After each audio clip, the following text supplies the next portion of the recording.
안녕하세요. 범죄 분석가이자 범죄 사회학자 배상훈입니다. 2021년 1월 10일이네요. 연초에는 다들 제가 말씀 안 드렸지만은 예상하셨듯이 자가격리 상태였죠. 제가 굳이 말씀 안 드린 거는 사실 굳이 그럴 필요가 없었다는 것보다는 이게 연결된 것이 이동영의 그 팟캐스트 수다맨들 녹음하는 거. 그래서 이동영 사단과 김영민 사단 그리고 그로 인해서 여러 방송국의 일정이 다 뻥크가 났죠. 진행자부터 시작해서. 저도 이제 밀접 접촉자로 돼서 1월 5일 날 격리가 풀렸습니다. 사실 그래서 이제 수다맨도 정리하겠다고 이제 통보를 했죠. 사실 이 1시간 넘게 이 녹음실이라고 하는 밀접 공간에서 아무리 저는 마스크를 계속 썼습니다. 마스크 쓰고 한다 하더라도 밀접 그 녹음실이라는 공간에서 이게 환기가 안 되는 상태라고 하면 위험하죠. 지금 같은 시기에. 사실 조심했어야 되는 거죠. 사실 저는 조심한다고 조심했지만 저만 조심한다고 될 부분이 아니죠. 왜냐면 다른 사람들이 그 부분에 대해서 못했다고 하면은 밀접 접촉이 맞으니까. 하여튼 그래서 결국은 생계에 상당히 막대한 어쨌든 이것저것 방송 출연이라든가 어쨌든 그거 관련된 팟캐스트 녹음, 팟빵. 근데 이제 제가 확진자는 아니라 하더라도 밀접 접촉이 돼버리니까 출연을 못 하는 거죠. 상당히 생계의 위협을 상황이 되는 겁니다. 또 아울러 다행히 방학 중이어서 그렇지 만약에 이게 학기 중이라고 생각해 보세요. 그럼 학생들한테 이건 말도 안 되는 피해를 주는 거죠. 수업을 들을 권리가 있는데 결국은 저 스스로도 조심했어요. 출연해서는 안 됐을 부분이 이 단계가 높아지면 그런 부분도 있고 그래서 더욱더 조심하기로 했습니다. 팟빵도 사실은 관련된 출연자들이 있어서 거기도 이제 보니까 상당히 방역에 신경 쓰는 것 같더라고요. 진짜 지난번 그저께 가서 확인을 해보니까 맞습니다. 사실 이런 미중의 재난 사태에서는 조금이라도 조심을 해야 되는 거고 방송 욕심에 돈 욕심에 욕심 부려서는 안 되는 거죠. 어쨌든 그 말씀 한번 드립니다. 그래서 결국은 팟캐스트 팟빵 유튜브는 이제 조심스럽게 방역에 신경 쓰면서 하고 제가 출연하는 거 라디오 생방송 그리고 충북대학교 사회학과에는 이제 아직 방학이지만 3월부터 범죄사회 강의하는 거 정도로 당분간은 이렇게 해야 될 것 같고 다만 지금 편파TV에서 사회 범죄 관련된 실시간 방송을 하기로 한 1월 11일부터 매주 월요일 날 제가 원래 생각했던 CDL 크라임 데일리 라이브를 시도하려고 했지만 계속 이제 코로나나 여러 여건 때문에 계속 밀려서 일단 편파TV는 이제 엔지니어 하나랑 저 이렇게 해서 아니면 아주 필수 요원 그리고 밤에 9시에 넘어서 하니까 아마 사람들이 없는 시간에 그 사무실 공간에서 그러니까 방역 부분에는 조금 안심이 되긴 해요. 그래도 조심해야 되겠지만 전 마스크 꼭 쓰고 하니까 어쨌든 매주 월요일 9시부터 매일 주 1회 크리암 데일 라이브의 글쎄요, 일종의 그 시험 버전 정도로 생각하시면 될 것 같고요. 그건 편파 TV를 통해 나갑니다. 가능하면은 제 걸로 동시에 2개 찍어서 내보내는 걸로 생각을 하고 있는데, 일단은 뭐 그건 뭐 얘기를 해봐야 되고 뭐 그럴 생각입니다. 그리고 한 번 더 데일리 라이브를 한번 다른 공간에 지금 뭐 몇 번 얘기되는 부분이 있으니까 그 부분과 같이 하는 거 다른 주에 한번 이렇게 한번 하면, 그리고 그렇게 해서 서서히 늘려나가면은 제가 원하는 것이 되지 않을까 싶기도 합니다. 그리고 자가격리 기간 중에 마음의 여유가 없어서 이제 뭐 올해 계획에 대해서 대략적으로 말씀을 못 드렸지만은 기존에 하던 거 팟캐스트라든가 크라임이라든가 이런 것들은 계속 하고, 또 라디오 방송도 계속 하게 되고, 이제 조금 더 제가 뭐 프로파일러를 뭐 지겨운 새끼들 앵앵거리는 것 때문에 버렸지만은 이게 그건 뭐 제가 뭐 굳이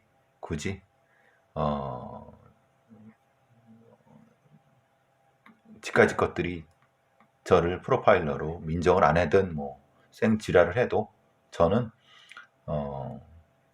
2005년도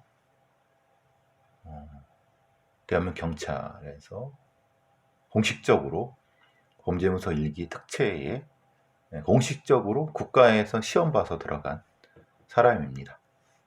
그리고 서울경찰청에서 일했었고, 또 그걸 기반으로 해서 9년 정도 사이버대학, 4년제 사이버대학에서 그걸 가르친 사람입니다. 10년 넘게 그 경력을 가지고 있는 사람입니다. 허접하고 말도 안 되는 거 짓거리는 뭐 자칭 프로파일러들이라든가 가짜들, 지가 주장하거나 뭐 위에서 시켜서 한, 아니면 뭐 여러 가지 웃기는 것들이랑은 차원이 다른, 레벨이 다릅니다, 저는. 근데 그럼에도 불구하고 그리고 허접하게 뭐 책이랍시고 써갖고 뭐 말도 안 되는 얘기, 그 알맹이도 없는 껍데기밖에 없는 그런 거 말고, 뭐 그건 뭐 제가 얘기했는데, 어쨌든 제가 제 스스로 그런 정체성을 가지고 있지만 대외적으로는 그 이름을 버리겠다 말씀을 드렸었고, 다만 방송 네이밍이라 이런 거는 그건 뭐 회사하고 계약한 부분도 있어 그냥 쓰는 거고요. 그래서 제가 소개도 범죄분석가이자 범죄사회학자로 소개를 하고 있는 거죠. 어쨌든 그러면서 좀 더 체계적이고 과학적이고 날카로운 시스템화된 비판과, 그리고 교과서를 만들고 체계를 만드는 부분에 대해서 더 열중할 수 있을 것 같습니다. 다만 이제 엊그제 사실 정인이 사건 때문에 저도 조금 실수한 부분이죠. 약간 뭐 말도 안 되게 당시 수사팀이라든가 시스템을 옹호하게 들린 것 때문에 저도 지금 며칠 마음이 많이 아팠습니다. 이걸 반면교사 삼아야죠. 절대 그럴 일은 없을 겁니다. 여태까지 그렇게 해왔고, 이번 부분은 잠깐 제가 그나마 좀 많이 좀 바뀌려고 하는 것 같아요. 근데 좀 지켜보고, 저같이 감시자, 와치독이 있어야죠. 와치독 역할을 하는 거고, 대체적으로 범죄는 가치 중립적인가? 제가 자가격리 기간 동안 방송 내보낸 부분의 주제이기도 하고, 그리고 사이버 공간에서, 그리고 빅데이터, SNS 이런 걸 통해서 범죄가 어떻게 스티뮬레이션, 유도되는가, 유발되는가, 유도, 스티뮬레이션이라고 하죠. 그 부분에 대한 것, 그리고 그리고 프로파일링의 체계화, 교과서 쓰는 거, 이런 것들이 이번 올해의 주요 목표라고 볼 수 있습니다. 가능하면은 이 CCM 번역이 일정이 되면은 완결이 됐으면 좋겠는데, 그건 출판 사정이고 번역은 다 해놨으니까 그것과 같이 범죄와 사회, 그리고 범죄 현장에서의 범인의 행동 분석 등등, 이런 부분들과 같이, 여러분과 같이 아까 말씀드린 범죄는 가치 중립적인가, 이 범죄는 어떻게 사이버공간 스티뮬레이션 되는가, 그리고 그것을 방지하기 위한 어떤 이런 것들이 여러분과 같이, 원래는 좀 R 같은 거라든가 공부를 좀 하려고 했는데, 이거는 뭐 이제 그걸 주로 하긴 어렵고, 통계 정도 가르칠 정도만 하면 될 것 같아요. 그거를 전문적으로 하기엔 시간이, 근데 이제 장기적으로는 할 필요가 있을 것 같다는 생각이 듭니다. 자, 뭐 얘기가 좀 길어졌네요, 이것저것. 관련돼 갖고 요 얘기를 합니다. 매일경제에서 지금 당장 당신의 인스타그램을 지워야 하는 이유라고 어제 기사가 떴습니다. 사실 이 IT 업계에 종사하는 사람들이라든가 아니면 또 사이버 범죄를 다뤘던 사람들 중에 많은 얘기를 이런 걸 하죠. 작년 시간 낭비의 주범이 바로 인스타그램이었어요. 올해는 인스타그램을 줄이고 영어 공부에 도전해볼까 합니다. 이게 이제 매일경제에서 나온 이 기사의 앞쪽에 나온 얘기입니다. 그러니까 IT 종사자들이 하는 얘기.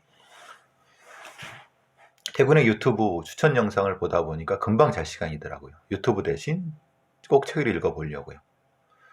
여러분 어떻습니까? 인스타그램이나 뭐 유튜브라 이런 거 한번 보게 되면 연관돼서 착착착 추천되고 막 연결되죠. 그럼 한번 보게 되면 뭐 2, 30분? 2, 30분? 1시간은 금방 가죠. 그리고 맛집을 공유하고 일상을 공유하고 이런 SNS 삶을 이 없는 삶은 여러분은 아마 상상하기 힘들 겁니다. 유튜브, 페이스북, 인스타그램, 트위터 매일매일 피드 속을 밀어보지 않고는, 이 부분이 이제 사실 여기서는 이걸 소셜 딜레마라고 합니다. 실리콘밸리의 민낯을 드러낸 다큐 소셜 딜레마라고 하는 것이, 이게 사실 썬댄스 영화제에서도 아주 좋은 평을 받았고, 저커버그라고 하는 페이스북을 하는 그것과 연관해갖고 상당히 어떻게 보면 사회적 반향을 일으킨 다큐멘터리죠. 그리고 이것을 저는 범죄적 차원에서 한번 보려고 합니다. 넷플릭스의 오리지널 다큐멘터리 소셜 딜레마가 있다고 하는 것은 SNS가 우리 삶에 미치는 영향에 대한 얘기를 합니다. 여기서 나오는, 이건 매경 기사입니다. 삼겹살이나 원유처럼 인간이 일종의 선물, 이게 퓨처, 선물, 물건으로, 인간의 행동이 물건으로 거래되는 시장, 이게 바로 SNS 시장입니다. SNS에서 여러분이 활동하고 있는 감시되고 추적되고 측정돼서 빅데이터가 되고 그것이 거래가 됩니다. IT 기업이 돈 버는 방법입니다. 그리고 이전에는 그 행동을 통해서 행동의 결과가 돈이 될 거라고 생각했는데, 실제로 보니까 행동의 결과를 빅데이터로 만들어 놓고 보니까 사람의 다음 행동을 예측할 수 있다는 거예요. 그리고 예측한다는 것은 뭐냐면 유도할 수 있다는 거예요. 이게 결국은 프로파일링과 뭐가 다르냐? 프로파일링의 여러 가지 그것은 인간의 범죄 행동 데이터와 기존 데이터를 축적해 갖고 다음 행동을 유추하는 겁니다. 물론 그 모두가 그게 같지만 상당 부분 거기에 근거하고 있습니다. 그래서 은밀하게 개인 행동과 감정을 움직이게 할 수 있다라고 하는 것이 IT 관련된, 사실은 이것은 프로파일링과 밀접하게 관련됩니다. 그러니까 고객을 사용자로 부르는 산업은 마약 산업과 소프트웨어 산업밖에 없다. 이게 매경의 기사입니다. 그러니까 결국은 인간의 행동을 통해서 인간의 행동과 행동의 결과 그리고 행동이 앞으로 하게 할 인간의 행동이 앞으로 하게 만드는 것이 기업의 수익이 되는 이게 바로 이른바 빅테크 산업 혹은 SNS 산업 그리고 이 막대한 양 그래서 이제 정보통신 관련된 법이 작년에 통과가 됐죠. 그 위험성을 국회의원들이 모르지 않을 겁니다. 근데 기업의 엄청난 로비를 통해서 그것이 얼마나 위험한지를 인지하지 못하고 그러니까 여러분이 하고 있는 유튜브 활동이라든가 SNS 활동 이런 것들이 다 기업의 수익이 되는 겁니다. 왜? 그걸 통해서 여러분의 행동을 하게 만드는 스티뮬레이션 되는 거니까. 그러니까 무료 기반의 SNS라고 하는 것 여러분이 아는 카톡이라든가 아니면 텔레그램이나 이런 것들이 사용자의 데이터와 관심을 값을 지불하고 있는 겁니다. 여러분이. 그러니까 여러분이 그걸 공짜로 쓰겠다고 좋아할 일은 아니죠. 근데 어쩔 수 없이 써야 되죠. 그렇다고 해서 그것을 마음대로 쓰게 할 수는 없어요. 네이버라든가 뭐 다음 같은 데서. 그래서 이것이 정보 주권이 아니면 정보 통제권 문제 이런 것들이 중요한 겁니다. 근데 우리나라에서는 기업 위주. 어제 보니까 뭐 화학물질 비밀은 위험하다라고 하는 시사기획 창이라고 하는 KBS1에 제가 화학과를 나왔지 않습니까? 얼마나 위험한 화학물질들이 많은지 여러분은 잘 모르실 겁니다. 거기 뭐 수천 개의 화학 위험물질은 그 이상입니다. 탐지되지 않는 독도 너무 많습니다. 바로 죽진 않지만 한번 노출되면 여러분 가습기 살균대 보세요. 옛날 DDT 보세요. 엄청난 위험한 겁니다. 비밀입니다. 근데 우리나라는 그것은 공개돼서 시민들한테 그 위험성을 알게끔 해야 되는데 우리나라의 기업이라든가 못된 기업 놈들이죠. 그리고 그것에 로비를 받고 이해관계가 있는 정치인 놈들은 그걸 다 뭐 기업의 산업 경쟁력을 위한 비밀이다, 보안이다라고 다 막습니다. 삼성전자의 무슨 용매제 같은 경우는 얼마나 위험한 건데 그거 다 막습니다. 법원에 제출도 못합니다. 그리고 변호사들 김앤장 같은 그 악덕 이 로펌들은 결국은 물론 김앤장 모두가 악덕이라는 건 아닙니다. 그 중에 일부 변호사들이죠. 악덕 그걸 다 그런 그 악덕 기업들에 도움을 주고 있습니다. 오히려 주체가 될 수도 있는 거. 사실 이게 사실 위험한데 이건 화학물질 마찬가지입니다. 화학물질도 위험하지만 이 SNS상에 벌어지고 있는 이 데이터들의 연결들이 결국은 인간의 개인의 그 습성, 습관, 행동 패턴을 통해서 인간의 다음을 스티뮬레이션하게 할 수 있게끔 이게 사실 SNS의 위험성입니다. 여기서 이제 제가 주장하고 싶은 바가 매경에서 얘기하겠네요. 페이스북과 사실 이것은 이 다큐멘터리 더 소셜 딜레마의 주제이기도 합니다. 페이스북과 인스타그램의 좋아요 버튼이 생긴 후 미국 10대 여학생들의 입원율과 자살률이 급증한 것은 충격적인 자료라고 합니다. 맞습니다. 여러분 10대들 10대 초반이든 20대든 30대든 다 이걸 가지고 이제 이거 보고 있습니다. 거기에 여러분이 만들어낸 인스타그램이라든가 아니면 이런 데에서 좋아요가 많이 들었다, 다른 애들보다 좋아요가 줄었다 해서 스트레스 받고 그래서 우울증 걸리고 그래서 이제 자살하고 이게 농담 같으시죠? 실제 존재하는 겁니다. 이 좋아요 버튼이라는 것은 사람들의 비교, 인정 욕구를 자극해서 우울증과 자살 충동을 일으키는 것입니다. 그게 한두 번 기획이 아니라 수천 수만 건이 되면 저 같은 사람도 유튜브 이렇게 올리잖아요. 거기에 좋아요가 몇 개 아니면 이것이 다운로드 몇 개에 따라서 어떻게 보면 수익이 관련되는 거고 물론 제 유튜브는 대부분의 경우는 노란 딱지가 붙기 때문에 수익이 거의 없습니다. 그러니까 이런 부분에서 연결되니까 상당히 이 고통을 받는 거죠. 그리고 그것을 좋아요가 많아지면 굉장히 희열을 느끼면서 또 다른 이런 부분인 거죠. 특히 이제 무풀이라고 하죠. 고민해서 올린 게시물이 만들었는데 무풀일 때 게시물을 쓱 지운 경험이 있을 것이다. 정서적 박탈, 10대 청소년들한테. 그러니까 여러분이 이제 제가 며칠 전에 했죠. 페이스북에 좋아요를 직접 개발한. 이거 아주 그냥 좋아요라는 게 인류사적인 아주 대단히 큰 전환이죠. 근데 그걸 발견한 본인 엔지니어는 본인은 선의와 사랑을 전파하기 위한 도구로 개발했는데 이렇게 이런 결과를 의도했는 건 아니라고 고백하긴 했지만 결국은 빅데이터 기업, 빅테크 기업이 내 스마트폰에 어떤 관심과 데이터를 채굴하기 위해서 얼마나 어떤 방법을 동원하는가 가감없이 보여줍니다. 그 자체가 돈이 되는 겁니다. 막대한 돈이 되는 겁니다. 그로 인해서 무의식적인 행동을 유발하는 SNS의 기술들이 동원됩니다. 특히 이제 추천 게시물, 그리고 여기선 이렇게 매일 경제 뉴스에서는 이렇게 얘기합니다. 마치 카지노의 슬롯머신을 당기는 것과 비슷한 느낌이라고 합니다. 여러분 자주 시청하는 코미디 영상, 뭐 동물 영상 이런 걸 뜨게 할 수도 있고, 정치 콘텐츠는 그 연결된 거, 그래서 극우 콘텐츠는 계속 연결되는 거고, 이렇게 되는 거죠. 알고리즘이라고 하죠. 내가 보고 싶은 것. 그럼 내가 보고 싶은 것을 계속 보게 만들어 갖고 그 행동을 유발시켜요. 여러분 나이 많은 어르신들이 극우 유튜브 보고 태극기 부대에 대해서 그 극단적 행동하는 사람들, 이게 바로 AI 알고리즘입니다. 즉 이거는 스탠퍼드대의 설득기술연구소가 한 얘기입니다. 즉 실리콘밸리 IT 기업이 무의식적 행동 감정을 유발할 수 있는 이론적 근거를 제공했습니다. 즉 철저한 인간의 심리를 분석해서 만들어낸 겁니다.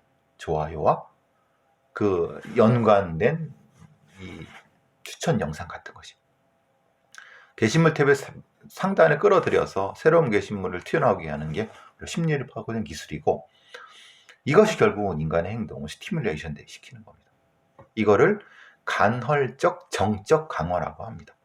행동주의 심리학의 이론이라고, 이건 매일경제에 나온 겁니다. 저도 역시 많이 인용하는 이런 행동 심리학의 이론이기도 하고, 그러니까 행동이 나타날 때마다 강화가 주어지는 거죠. 그럼 그 기대 때문에 또 행동을 하는 겁니다. 슬롯머신에 잭팟이 터진다. 그럴 때 보상을 주는데 계속 보상을 주면 계속 당기죠. 그게 돈을 다 읽는 게 도박이 똑같은 겁니다. 간헐적 정적 강화라는 것이 그 도박과 똑같습니다.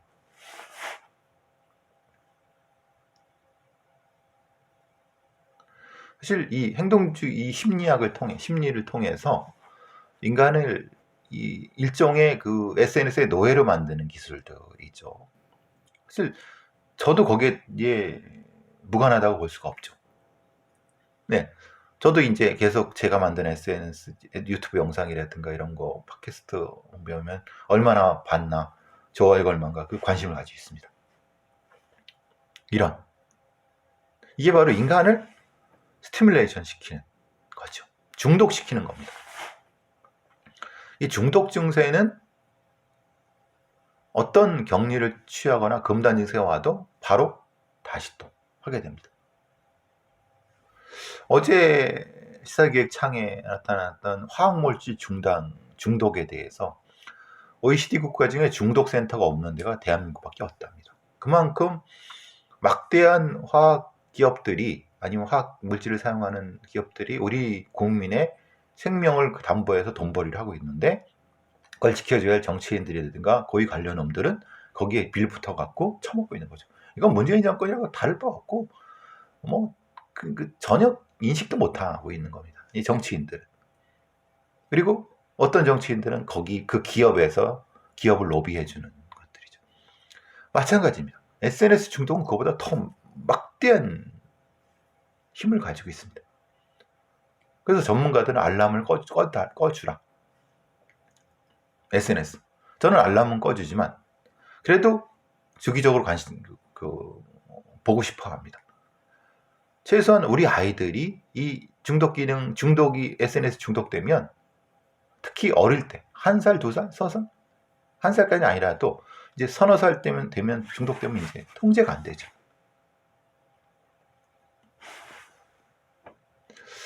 여러분 어떻습니까?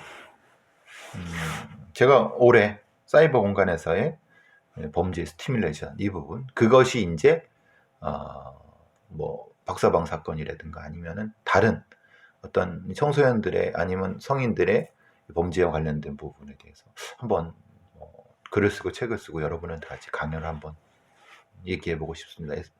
뭐 올해 중반쯤 되면은 코로나가 좀 잠잠히 치면은 중간중간에 이런 얘기도 계속 말씀을 드리려고 하고요. 기억해 주십시오. 간헐적 정적 강화입니다. 한번 보고 기대감 때문에 또 지속하기. 이게 범죄를 유발하 지켜줘. 현대 세계에는 매우 이런 자신도 모르게 빠져드는 많은 어떤 것들이 있습니다. 성인들도 사실은 거기에 통제 못하는데 우리 아이들이 얼마나 위험하겠습니까? 여러분 기회가 되면 소셜 딜레마 넷플릭스 한번 보세요. 이거 뭐 제가 여기 관련된 사람은 아니지만 상당히 잘 만든 다큐멘터리 같아요.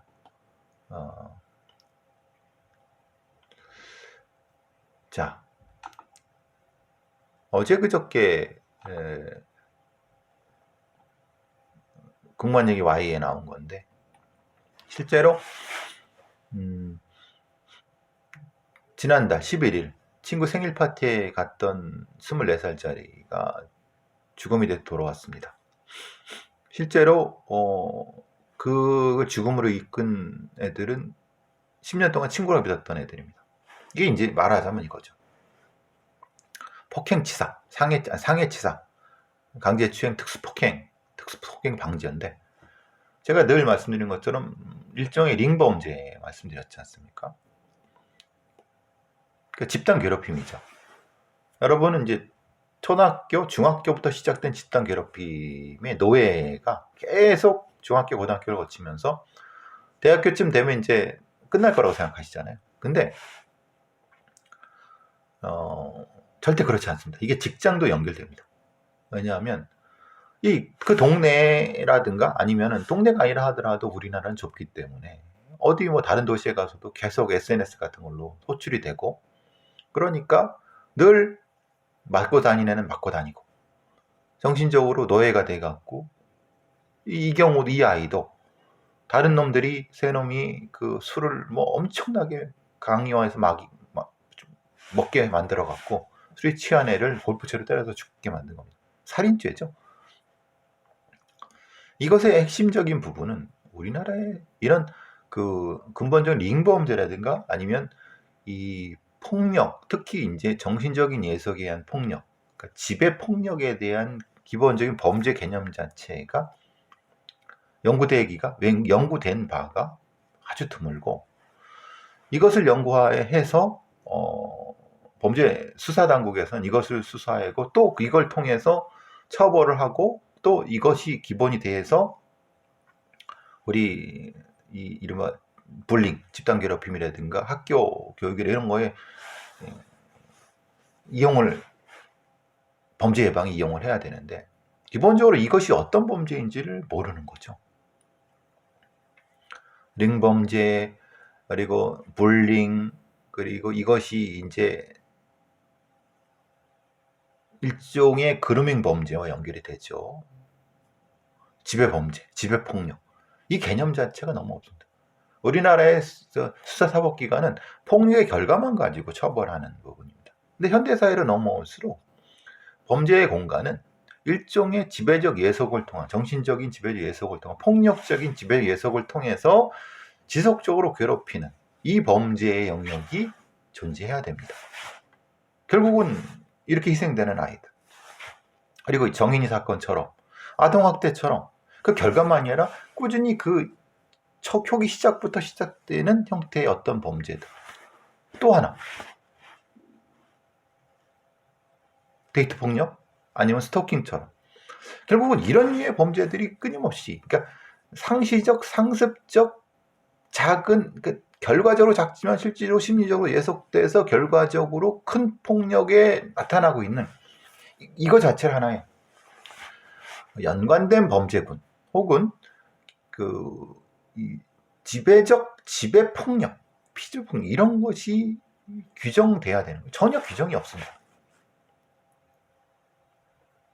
실제로는 적지 않은 아이들이 맞아 죽고 그리고 그 고통을 받고 있고 그로 통해서 그들이 또는 피해자였다 가해자가 되는 경우도 있는데 여기에 대한 연구를 거의 하지 않습니다. 우리나라의 범죄학자들이 다 놀고 먹느냐? 저한테 그러시더라고요. 그럼 대한민국 범죄학자들이 놀고 먹느냐? 그들도 열심히 한다. 맞습니다. 그런데 너무 미약하죠. 그렇죠? 청소년 관련된 그 논문이라든가 아니면 범죄관 논문 이런 거 있습니까? 실제로 뭐가 중요한지 아니면 뭐가 핵심적으로 해야 되는지 간헐적으로 나오는데 사실 너무나도 수준이 천박한 수준 많습니다.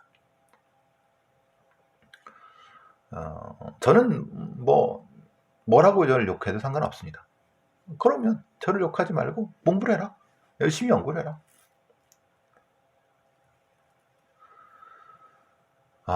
어쨌든 이 사건 같은 경우도 우리나라에 이 사건도 그렇지만은 또 하나가 있죠.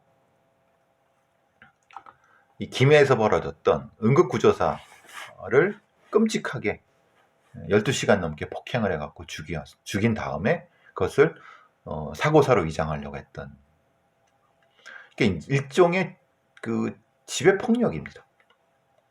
지배폭력은 학교에서의 집단 괴롭힘과 기업에서 집단 괴롭힘으로 연결이 되고 그것을 초기에 예방하거나 처벌하지 않으면 이렇게 됩니다. 이게 같은 맥락으로 연결되는 거거든요. 이 맥락에 대한 연구라든가 접근이 돼야지만이 이런 폭력의 사슬을 끌어낼 수 있습니다. 후진국 혹은 이 대단히 그 어떤 변화가 빠른 사회에서 많이 발생하는 범죄 중에 하나일 겁니다. 이것이 지금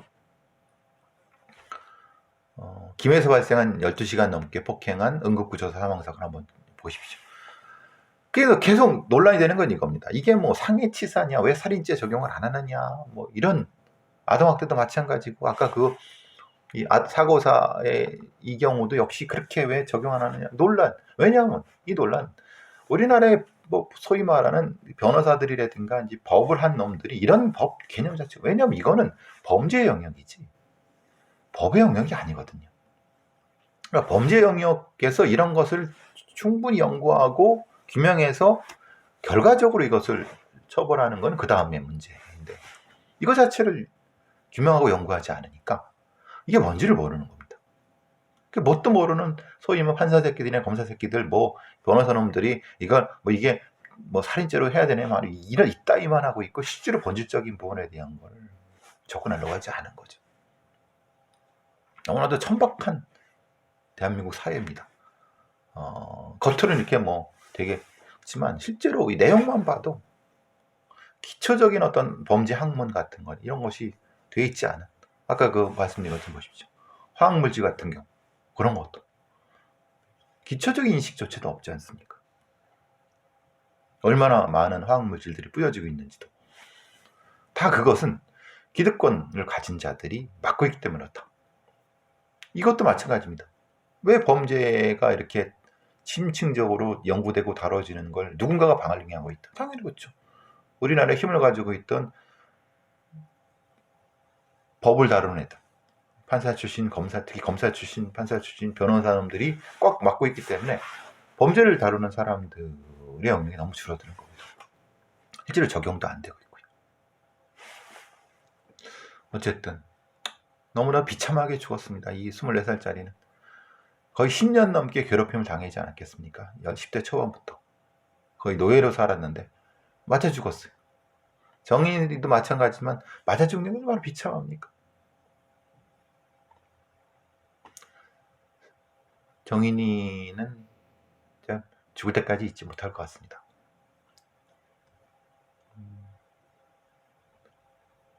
프로파일러들이 피해자의 얼굴을 제대로 보지 않는 거는 평생 그 얼굴을 잊지 못합니다. 어쨌든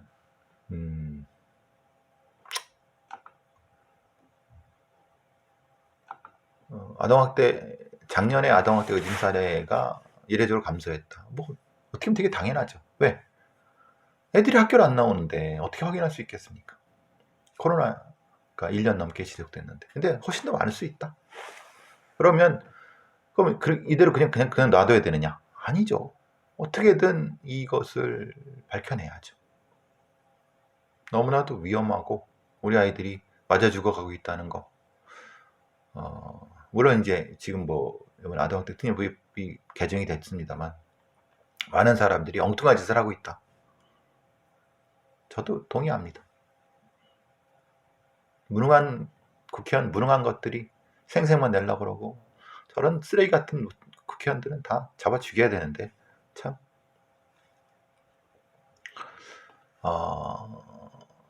뭔가가 잘못됐을 때는 무언가가 가로막는 거 있습니다. 그리고 가로막으면서 기존의 것을 유지하려고 같이 동조하는 놈들이죠.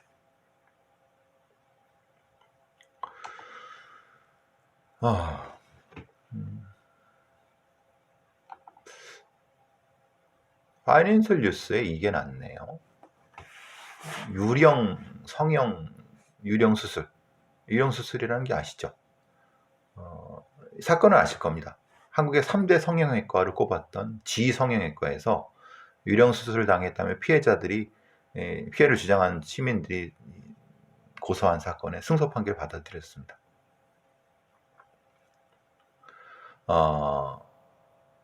이게 아시다시피 유명 성형외과에서 자기가 한다고 하고 사실은 그거 아닌 일반 별로 능력도 없는, 아니면 수술만 전문으로 했는데 별로 능력도 없는 애를 데려다가, 왜? 마취 상태니까 모르니까.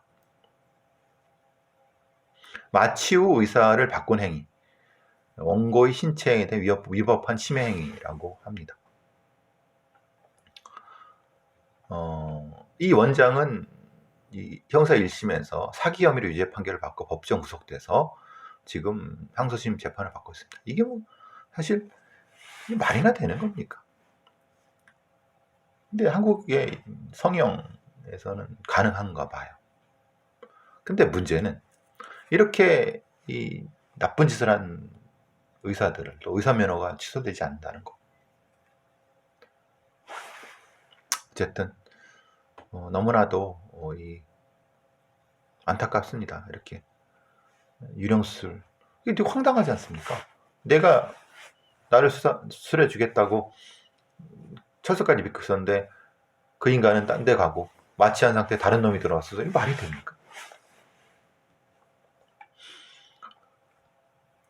형량도 너무 낮아요. 형량 문제를 계속 얘기하지만 사실은 형량이 낮다는 거는 처벌을 들어가지 않는다는 거죠. 아니 근데 제가 아동학대 그 부분에 대해서 얘기하면서 어떤 변호사들이 이런 얘기를 하더라고요. 형량을 높이는 것만이 대수가 아니다. 맞습니다. 근데 걔네들은 그런 얘기를 하더라고요. 형량을 높이게 되면은 검사들이나 아니면 애들이 오히려 기소하지 않으려고 한다. 왜? 열심히 그럼 그 형량이 높아지니까 열심히 증거를 찾아야 되고, 또 피고 쪽에서도 돈을 들여서 변호사를 써갖고 아주 목숨 걸고 방어하려고 하고, 그러니까 형량을 높이면 오히려 기소율이 낮아진다라고 합니다. 그게 일견보면 맞죠? 근데 그것은 그래서 형량을 높이지 말아야 되느냐라고는 이것은 논리적 근거가 이상하지 않습니까? 형량도 높여야 되고, 그거를 제대로 수사하지 않는 수사 시스템 자체를 바꾸고, 그래서 이제 아동 관련된 거를 이 전문 수사팀이라든가 전문 기소라든 쪽이라든가 그걸 하도록 촉구를 해야 되죠. 그리고 그걸 하도록 해야 되는 거죠. 그러니까 겉으로는 맞는 것 같은데, 형량을 높이는 것만이 능사가 아닌 게 맞는 것 같은데, 변호사들에게는 엉뚱한 소리를 하고 있는 거죠. 형량도 높여야 돼요. 그리고 또 하는 거는 또 뭡니까? 양형 기준도 높여야 돼. 당연히 그런데 뭐가 잘못된 거죠. 그래도 양형 기준만 높인다고 될 것도 아니고, 그렇지만 형량만 높이면 안 되죠. 양형 기준도 높여야 되고, 그러면서 동시에 뭐가 돼야 되냐면 그걸 제대로 수사할 수 있는 그런 시스템이 되었다. 그러니까 변호사들이 하는 얘기는 그 얘기가 되는 겁니다. 그 숨은 속에는 경찰들이 그런 걸 수사를 하기가 어렵고, 또 검사들은 그런 거 신경 안 쓴다. 그러니까 현실적으로 보면 형량 높이는 것이 기소율이 떨어진다. 말은 맞는 것 같은데 실제로는 뭔가 숨겨진 의도가 있는. 그래서 제가 보기에는 아동학대 문제에서 모든 게 문제다라고 얘기를. 그건 사실은 모든 게 문제라고 하면 고칠 게 너무 많기 때문에 못 고친다. 이렇게 귀결되면 안 되는 거죠. 핵심적으로, 시스템적으로 가장 터닝 포인트, 아니면 전이 포인트, 아니면 핵심적인 결정 포인트가 뭔지에 대한 얘기를 해야 되는 거예요. 근데 변호사놈들은 모르는 거죠. 지가 직면한 것만 알고 있는 거고. 그래서 이제 이 아동학대 범죄에 대해서 잘 모른다. 그리고 운영 시스템도 모른다. 그 전문가도 없다. 이런 얘기를 하는 겁니다, 제가. 어쨌든 40분이 넘어갔네요. 오늘 날씨가 많이 춥고 이제 다음 주는 좀 나아질 거라고 해요. 낮부터 올라가니까. 그래도 한 1, 2주 정도는 괜찮아지겠죠. 1월 말에 조금 더 다시 또 추워지겠지만은, 추워지는 게 한 번, 그 다음에 2월 달에 좀 한 번 더, 한 두 번, 그러면 이거 잘 버티시고, 2월 말부터는 뭐 백신 접종이 된다고 하지만 뭐 그것도 뭐 몇 달 걸려야 되니까 항상 건강 조심하시고, 마스크 꼭 쓰시고 손 꼭 씻으시고요. 예. 여러분과는 계속 이걸로 뵙고, 또 크라임 데일리 라이브 편파 TV를 통해서 뵙고 그러도록 하겠습니다. 건강하십시오. 가능하면 내일 또 뵙겠습니다.